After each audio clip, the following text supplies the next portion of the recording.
Hello everyone, now let us look at Geoffrey Chaucer's The Prologue to the Canterbury Tales. Okay, we know that the Canterbury Tales is a famous as well as the best, considered the best work of Geoffrey Chaucer. And before we begin the session, I want to thank the author. I do not claim any rights to this particular piece of organization. Uh, Organizing the author on this is a beautiful thing, and this I got from net. And I want to thank the author is Think Central. We have the link to the site, that is thinkcentral.com, and I thank this author, and I do not claim any rights to this particular piece. So since it was really good and I thought of studying and teaching, I'm taking this. So thank you. First of all, can we look at the author profile? So Geoffrey Chaucer was born by the most proclaimed date is 1340, and he lived up to 1400, 60 years of life. And Geoffrey Chaucer, we know that is widely known as the father of English poetry as well as father of English literature. Why? Because he refined the English language, and he actually made the English language into a literary language. So English at that time was only used by the lower class people, but then because of his influence, he made it a common language, a refined language. Okay, so that is just a brief account of Geoffrey Chaucer. We know that Canterbury Tales is his masterpiece. So you look at here, and the last 2 decades of Chaucer's life can be seen. His finest literary achievements, including Troilus and Cresside, is a verse romance. Troilus and Cresside, to talk about Troilus and Cresside, it has Trojan War as its background. Okay, Troilus and Cresside, and the Canterbury Tales was also written during this period. And we know that it is a collection of verse and prose tales. Actually, it mainly contains verse, and there are only two prose tales. Prose tales. Okay. At the time of his death, Chaucer had penned nearly 20,000 lines of the Canterbury Tales, but many more tales were planned actually. 120 plus stories were planned, but then only 24 and half plays were finished actually. Okay. So can we look at this, can look at this characterization part. What is this characterization? Characterization refers to the techniques the writer uses to develop characters. In the prologue, what we can see is this characterization. Different characters are portrayed.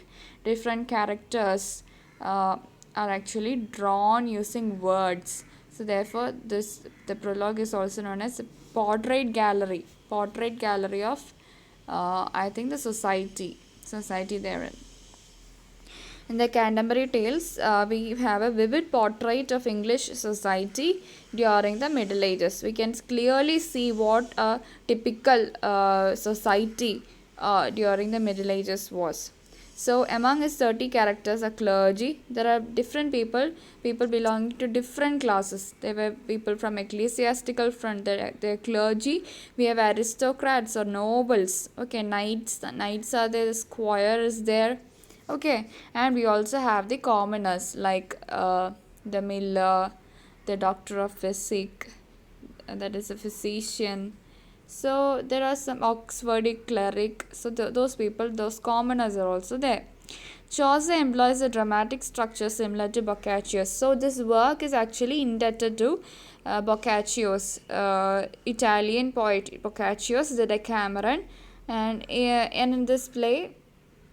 And in this the Cameron, each pilgrim tells a tale. So it is from this scenario, that it is from this background that Chaucer has decided. We have a beautiful portrait of Chaucer, and this is it. Okay, Chaucer has actually got this idea of creating stories told by pilgrims from this book, the Decameron. Okay, do not forget this. What all things are there in this characterization? There are descriptions of characters' appearance, how they look like, what dress they are wearing, what all things are there with them.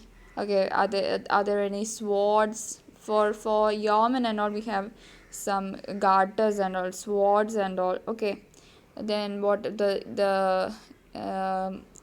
they wearing any lockets? All these things are there. Okay. Description medals and at that time this lockets are called medals. Okay, medals of different saints. So they are all going to the shrine of Thomas Becket at Canterbury in London. Okay, to pay homage, thanking